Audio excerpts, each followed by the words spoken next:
Ashama harka fuunee daawwattootaa fi dhaggeeffattoota sagalee Ameerikaa akka mul'atan sagaleen Ameerikaa sagantaan afaan Oromoo raadiyooniidhaa fi televezyiiniidhaan magaalaa Waashingtan DC irraa kan isiniif dabarsu qophii guyyaa har'aa roobii guraandhala 23 bara 2022 akka lakkoofsa Itoophiyaatti immoo guraandhala 16 bara 2014 qabatee dhiyaateera. Qophii keenya har'aa keessatti gabaasaalee dhimmoota adda addaa irratti xiyyeeffatan qabna. Kan dursu oduudha amma oduudhaa fi gara jaalanneetti isin dabarsa.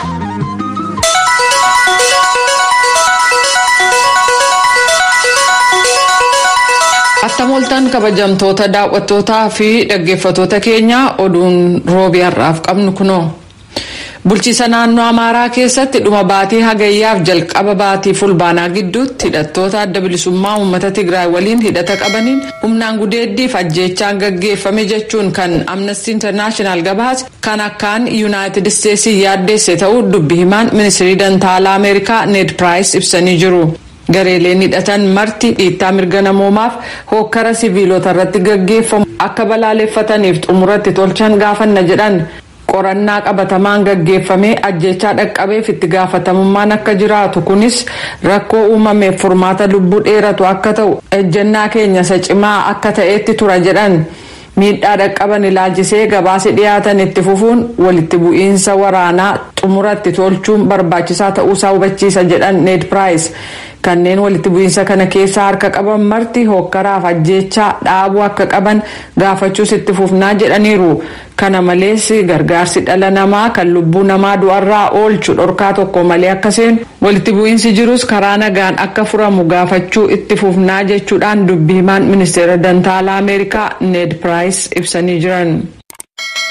Addunyaa irratti dubartoota sababa sagaagalummaan biyya tokkorraa gara biyya biraatti seeraan ala daddabarsaman kanneen lakkoofsaan hedduu ta'an keessaa dubartoonni Naayijeeriyaa tokko ta'uu dhaabbattoonni tokkummaa mootummootaa beeksisanii jiru.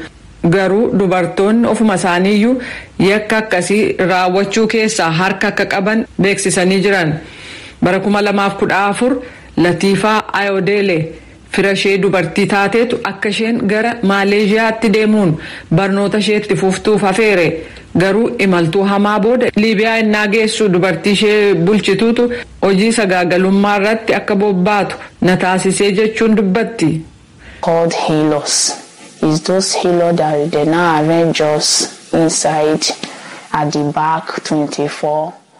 Konkolaataa duubaan banaa Hilux waan jedhan qabu karaa duubaa akka teenyu godhu gara nama 24 ta'utu duubaan ta'a. Gabbinaa keessaan immoo nama 8 fe'u walitti tuuchaanee dhiibboon teenya. Dubartiin nu bulchitu immoo akka nuti maallaqa isheen gaafanneef konkolaataa Hilux kan biraa fudhattii jette. Hanga guyyaa miliqxee baatu waggaa 4 guutuu gabrummaa sagaagalummaan qabamtee turuu dubbatte. Dhaabbati Naayijeeriyaa keessatti namoota seeraan ala deddeebisuu ittisuuf hundeeffame akka jedhutti namoota seeraan ala nama deddeebisan jedhamuudhaan bara 2019 shakkiin hidhaman keessaa walakkaa akka ta'an dubartoota umriin isaanii guddaa kanneen dubartootaaf shamarran seeraan ala deddeebisan ta'uu ibsee jira. Afrikaa waaltaa keessatti miseensota imala nagaa eegsisuu irratti jiranii qabaman arfan akka gadhiifaman gochuudhaaf hojjetaa akka jiru ta'uu tokkummaan mootummootaa beeksisee jira. Namoonni arfan kan hidhaman gara jalqaba torban kanaatti ture. Arfanuu miseensota waraana Faransaayii yoo ta'an kan hidhamanis wiixata darbe ture. Dirree xayyaaraa magaalaa galma mootummaa Riippaabilikii Afrikaa Waaltaa Baanguyi keessatti ennaa jeneraala Faransaay Steefan Maarchanooriif eegumsa gochaa turanitti qabaman. Jeneraaltichi ajajaa humnooti naga eegumsaa kan tokkummaa mootummootaa turan. Wiixata darbe pireezidaantii Riippaabilikii Afrikaa Waaltaa Beeljeemii ennaa deebi'an jeneraaltichi immoo dirree xayyaaraa sanarra turan. Isaanis ega biyyattii gadhiisanii ba'anii booda eegdonni jeneraaltichaa arfan hidhamanii sa'aatii walakkaa booda xayyaarri pireezidaantii biyyattii qubatee jedhamee jira. Dubbiimaan tokkummaa mootummootaa Steefan Jaarik kibxata darbe Niw Yoork keessatti oduu gabaastotaaf akka ibsanitti qaamni imala nagaa eegsisuu mootummaa Riippaabilikii Afrikaa Waaltaa wajjin quba kan wal qaban yoo ta'u warra hidhaman arfan gadhiisisuuf hojjechaa jiru. maaliif akka hidhaman poolisiin ibsa kan hin kennine yoo ta'u suuraan loltoota Faransaay arfanii meeshaa waraanaa isaaniif waraqaa eenyummaa tokkummaa mootummootaa kenneef miidiyaa hawaasummaa Afrikaa keessaa irratti kan gadhiifame yoo ta'u dhaamsa Faransaayiin pireezidaanticha ajjeesuuf yaalte jedhu waliin ba'ee jira. Kun sagalee Ameerikaa sagantaa afaan Oromooti. Pireezidaantii Yuunaayitid Isteetsi Joo Baayiden caasaa maallaqaa ka biyyootii gama dhiyaa keessaa Raashaa baasuun baankiiwwan gurguddaa kan Raashaarra uggura kaa'anii jiru. Kunis Raashaan seera addunyaa cabsuun Yuukireenii weeraruu waan jalqabdeef deebii kennamee jedhamee jira. Lammiiwwan Yuukireen haleellaa Raashaan irraan ga'uuf jirtuuf qophaa'aa yeroo jiran kanatti pireezidaan Baayiden immoo rakkoo kana ilaalchisee kan dubbatan yoo ta'u kanaafis pireezidaantii Raashaa Vilaadimir Puutiin balaaleffatanii jiru. This is the beginning of a Russian invasion of Ukraine, as he indicated and asked permission to be able to do from his... Kun jalqabbii weerara Raashaan Yuukireen irratti gaggeessituuti. Kunis akkuma Puutiin kana gochuuf gumii biyya isaa bulchu keessatti seera tumtoota eema gaafate sanaatti gaggeeffame. Uggurri marsaa duraa kaa'ame kun baankiiwwan Raashaa lamaa fi hoogganoota daldalaa beekamoo kanneen dhiibbaa siyaasaa gochuu danda'an irratti yoo ta'u tarkaanfiin biroonis fudhatamuu pireezidaan Baayiden labsanii jiru. We're implementing full blocking sanctions on two large Russian financial institutions, VEB and their military bank. Liqa maallaqaa Raashaan fudhatte irratti uggura waliigalaa hojiirra oolchina. Kana jechuunis mootummaa Raashaa caasaa maallaqa biyyoota gama dhiyaa keessaa kunne jirra. Kana jechuun jedhan Baayiden biyyooti gama dhiyaa keessaa maallaqa argachuu akkasumas gabaa keenya irratti yookaan gabaa warra Awurooppaa irratti liqaa haaraa argatuun daldalachuu hin danda'u jedhan. Gama kaaniin Jaapaanii fi Awustiraaliyaan Raashaan tarkaanfii Yuukireen irratti fudhataa jirtu kanaaf uggura kaa'uun Ameerikaa, Gamtaa Awurooppaa, Kaanaadaa fi Jarmaniitti dabalamuu isaanii roobii har'aa beeksisan. Weerara pireezidaantiin Raashaa Vilaadimir Puutiin gaggeessan akka nammaanne ittisuuf jecha uggura kana caalaa hatattamaan hojiirra akka ooluuf ministeerri haajaa alaa Yuukireen Dimeetiro Kuleebaan gaafatanii jiru. Oduun har'aaf qabnu kanuma.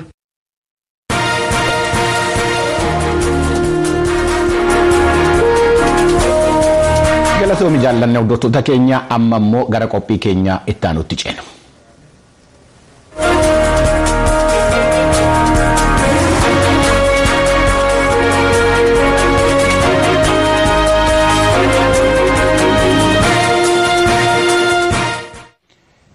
Godina Baalee Bahaa aanaa Gololchaatti namoonni bakka qorannoo albuudaa fi addaan bahee soqamee qotaa turanii irratti biyyeen jigee namoonni 7 du'aniiru. Aanga'oonni aanichaa VOA'tti akka himanitti obbo Shallamaa Tacaanee hoogganaan waajjira kominikeeshinii aanaa Gololchaa reeffi namootan kana bahee akka awwaalame dubbataniiru. Dhimma kana irratti Galmoo Daawiti bal'inaan gabaasa qopheesse qaba ittaanee dhiyaata. Akka aangawaan waajjira kominikeeshinii aanaa Gololchaa obbo Shallamaa Tacaanee jiranitti balaan kun Baalee Bahaa aanaa Gololchaa ganda Bullaallaa Kaajawaa bakka baasuu Diimaa jedhamutti mudate. Jiraattonni gandichaa kan eeyyama albuuda baasuu hin qabne jedhan bakka qorannoo albuudaaf adda bahee qoratamaa jiru kanatti adoo albuuda baasuuf qotaa jiranii biyyee fi dhagaanitti jigee lubbuun namoota kana darbuu dubbatan. Naannoo gaara Kubbaayyoo jedhamutti naanna'ee bosona argamuudha. Kanaan wal qabatee iddoo sana ministeerri albuudaa fi waajjirri misooma albuudaa godina Baalee Bahaa wajjin ta'uudhaan qorannoo naannoo sanitti ogeeyyiin isaanii argamanii qorannoo gaggeessaa turanii bu'aan qorannoo sanaan argamee iddoo kana albuudatu jira jedhamee qorannoo isaaniitiin mirkanaa'ee ifatti beekamu kan hin jirre ta'uu isaati walitti piroosesii irra jira. Kanaan osoo jiru namoonni hawaasni ganda kanaa gareedhaan walitti gurmaahanii albuudatu iddoo kana jiru jechuudhaan gareedhaan gamtaadhaan ta'aniiti hojii albuuda baasu san irratti bobba'anii balaan kun kan uumame biyyeen gaararraa dhakaadhaan bu'ee walitti bu'uudhaan lubbuun nama 6 battalumatti kan darbu yeroo ta'u namni tokko immoo gara mana yaalaa geeffamaa osoo jiru lubbuun isaa daandirratti kan darbe waliigala lubbuun nama 7 balaa kanaan kan darban ta'uu isaati. Obbo Shallameen namoonni 11 kaan kan balaa kanaan miidhaman jiran hospitaala Ginniiritti yaala fayyaa argachaa jiraachuus himanii jiru. Jiraattonni kun adoo eeyyama hin qabne akkamitti hojii kanarratti bobba'uu gaaffii jedhuufis akka ittaanutti deebii kennan. Beekamtii waajjira misooma albuuda aanaa dabalatee beekamtii waajjira misooma albuuda godina Baalee Bahaatiin ala. Dargaggoota kanaaf carraan hojii jedhamee wanni seera qabeessa ulaagaa guutanii irratti gurmaa'ee waraqaan hayyama albuudaa isaaniif kenname kan hin jirre ta'uu isaati. Egaa wanta kana qotuu eegalanii akka odeeffannoo qabutti waan guyyaa 2 guyyaa 3 caalleedha. Eegumsi isaa gandaan taasifama. Qabeenyichis kan hawaasaa waan ta'eef qabeenya nama dhuunfaa ta'ee qabiyyeen itti kennamee kan hin jirre ta'uu isaati. Akka carraa ta'ee yeroo sanitti qaamni eegumsa irrattis jiru argamee waan sanii irraa dhorkuu hin dandeenye. Kanaan wal qabatee ammatti ammoo balaan kun irra deebiidhaan akka hin saaxilamneef namoonni naannoo sanitti eegumsa irratti kan argaman ta'uu isaati. Dhimma kana wal qabatee bulchiinsi mootummaa naannoo Oromiyaas ibsa kaleessa baaseen du'aatii namootaan kanaan gaddiitti dhaga'amus ibsee jira. Gabaasa Sagalee Ameerikaaf Galmuu Daawit Adaamarra. Waggaa tokkoon dura muddee 19 bara 2020 magaalaa Tiriintiinoo kan biyya Xaaliyaanii keessatti argamtu re'eewwan horsiisuun akkasumas waan aannan re'ee irraa argamuun waan adda addaa oomishuudhaan hawaasa tajaajilaa kan turte Agiituu Eddoo Guddataa ajjeefamuunis in yaadatama. Namni Agiituu ajjeeseera jedhame suni torban darbee adabbii hidhaa waggaa 20 irratti murtaa'eera. Murtii hidhaa kanaa irratti jaallanneen obboleettii hangafa Agiituu Beetaliheem Guddataa Kaalifoorniyaa irratti kan argamtu keessatti kan argamtu asoofsiiftee jirti. Itti aanee dhiyaata gabaasni jaallanne. Attam ooltan kabajamtoota dhaggeeffatootaa fi daawwattoota keenya har'a keessummaan fudhadhee dhiyaadhe aadde Beetliheem Eda'oo Guddataa jedhamu as United States kutaa Kaalifoorniyaa irraa. Jalqabaa baga nagaan dhuftaniin jedha. Baga nagaan nu eegdee baga carraa kana naa kennite galatooma. Tole egaa mariin keenya waa'ee obboleettii keessan aadde Agiituu Eda'oo Guddataa kan bara 2020 muddee keessa Xaaliyaanii keessatti namaan ajjeefaman irratti. Gidduu kan akkuma beekamu manni murtii biyya Xaaliyaanii naannoo isaan itti dadhaban sanatti murtii kenneera. Maal dhageessan? Egaa wannan dhageenye murtii waggaa 20 itti murtaa'ee jedhanii dhageenye. Egaa maatiin kun egaa miti intala keenya dhabnee obboleettii keenya dhabneeti gara murtiitti deemuunsaa murtii argachuun iyyuu gaariidha. Haa ta'uyyuu malee murtiin ni kenname suni nun gammachiisne baay'ee nu gaddisiiseera. Haa ta'uyyuu malee ishee argachuu hin dandeenyu wannuma ta'eeti. Garuu isa rabbitti waaqayyotti dhiisna gaa maal goona. Egaa yeroo walii wajjin haasoftan akka obbolaatti rakkoodha jedhanii wanti isinitti kaasan waan itti yaadda'an jira ture? Eeyyeni wanni yaaddeessuu kan ture waggaa 2 dura namticha tokkotu see sodaachisee ture. Isa neighbor isheeti ollaadhuma akkuma bakka waa'ee reesistii faa waa'ee maaliif as dhufte maal hojjettaati asitti maaliif hojjettaa gara biyya kee dhaqee waa'ee akkasii tureyyuu dhufeessi fiizikaalis intini godheera isa immoo intini gooteetti ishiin gara bukaatuu qabattee faa namtichi hidhaas galee xinoo ture ergasii booddee ba'e hin jira sodaachisiin hin jira. Egaa isheen garuu hojii ishee jaallatti baay'ee achirraa baqachuu hin dandeessu re'oota qabdi waa'ee baay'ee qabdi achitti pilaaniin ishee baay'ee guddaa ture isa dhiistee deemuun baay'ee rakkisaa ture kanaaf achi turte malee nutillee timneen deemii ba'ee biyya kana iddoo bira deemii jenneen isheen garuu didde. Egaa kana wajjin dubbattanii yeroo dheeraa boodadhaa kun kan uumame? Waggaa tokko booddee ta'e kun.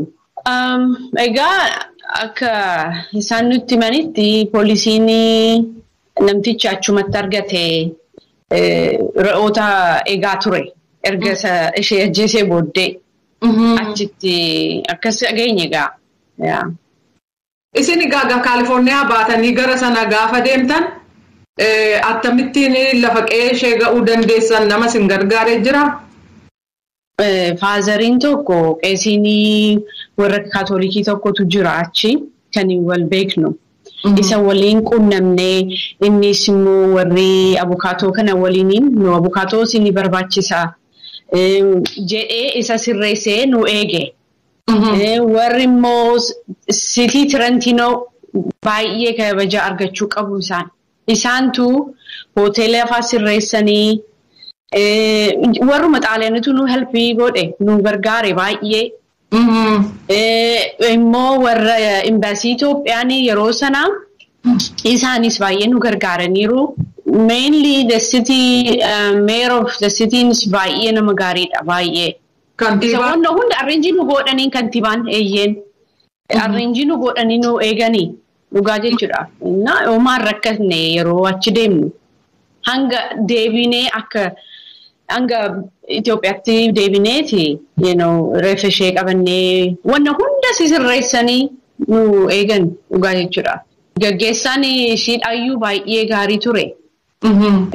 Warreen kaatolikiin qeesiin kan achi nu guddisanii asirraa xaalaanii kan deemanii jiruyyuu isaanis nu bira jiru.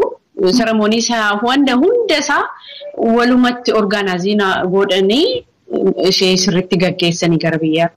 Adda Beetlehem xiqqoo ulfaachuu hin danda'a garuu carraa wal arguu ituu qabaatanii nama hin ajjeese jedhame kana maalittiin jechuu barbaadu? Ani kan jechuun barbaadu mucaatu ofiisaa ka'ee kana godhate moo wanni isa forsii godhee dubarraa kana gochuu malee something will happen to you jedhanii wanna sodaachisanis natti fakkaata. Shakkiin qaba. So jechuun baay'ee namatti ulfaata. So innis yoo godhatee rabbi naa gaafatu dhugaa ishee rabbitu baasa. Ammallee shakkii qabna nuti. Duubaatii akka inni taasisuu fi dhiibbaa jiraa shakkii jedhu qabdu. Nan qaba mataa kootiin nan qaba maaliif namni waliin hojjetee namni waliin nyaatee hojii kennitee fi maaliif akkanatti nama godha. Inni ajjeeseera jedhee amaneera. Eeyyeen nama tokko miti agituun. Wannan jedhu barbaadu warri nu gargaare jalqabarratti warri immoo haga ammaa waliin nu gargaaraa ba'anii warri ijoollee warroonni asii beeriyaa Oromoo Komitii keessa kan jiranis maallaqaanis wanuma hundaanis baay'ee nu gargaaraniiru. Immoo biyya keessattis wanni isheedhaaf godhameefis everything baay'ee galata galchuu barbaanna. Warroota nu wajjiniin nu dukaa wajjiniin kan ta'anii baay'ee galatan jedha. Kanuman jedha gaa. Tole Adde Beetlehem eda'oo guddata. Yeroo keessan fudhattanii nu dubbisuu keessaniif hedduu galatoomaan jedha. Galatoomi jaalan.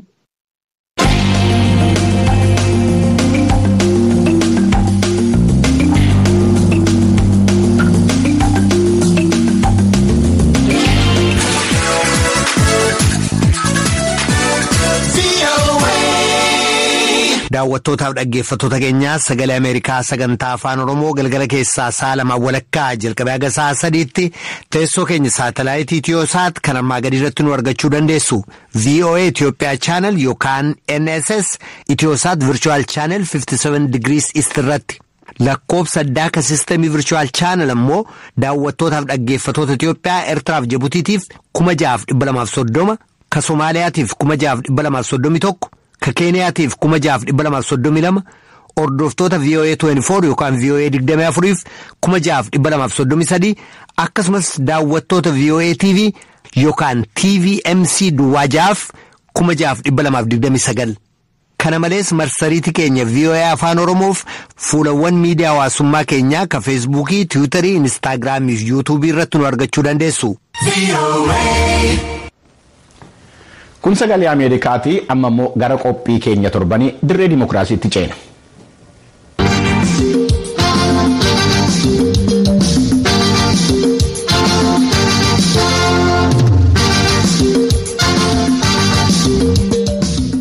Lammiileen Kaanaadaa warreen konkolaataa fe'iisaa gurguddaa oofanii qajeelfama mootummaan kenne mormuudhaan diddaa agarsiisaa turan. Mormiin kun hawaasa irrattis waan miidhaa fiduu danda'uuf jechuudhaan mootummaan biyyattii tarkaanfii fudhateera.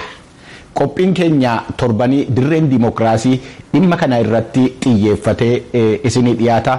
Itti dhiyaadha. Shufeeronni lammii Kaanaadaa warreen konkolaataa fe'iisaa gurguddaa oofan torbawwan darbanii fi mormiidhaa fi diddaa agarsiisaa turan. Sababni mormii isaanii dhibee COVID-19 wal qabatee qajeelfamni mootummaan baase mirga keenya dhiibaa, jireenya keenya hubaa jechuudhaan. Talaallii fudhachuu hin qabnu.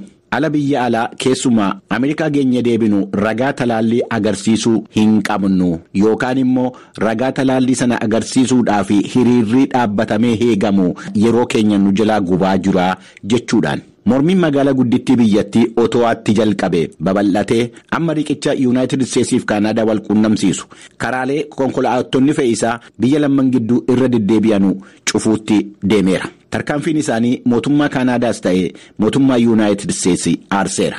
Yuunaayitid Isteetsi akka mootummaan Kaanaadaa tarkaanfii humnaa fudhatu karaa ministeera biyya keessaa Alhaandiroo Maayorkaatiin waamicha dabarsitee turte. Kuni waan odeeffannoon jedhudha. Namoonni keenya hojii kanarratti hirmaachaa jiran maal jedhu? Obbo Fatansaa Iluu jiraataa biyya Kaanaadaati. Hojii konkolaataa fe'iisaa daangaa ce'anii tajaajilan irratti hirmaachaa jiru.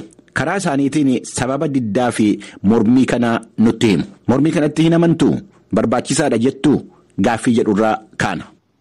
Akka nama industirii kana keessatti bobba'ee jiruutti dhugaa dubbachuu fi kanatti hin amannu. Maaliif irra guddaa miidhamuun nudha.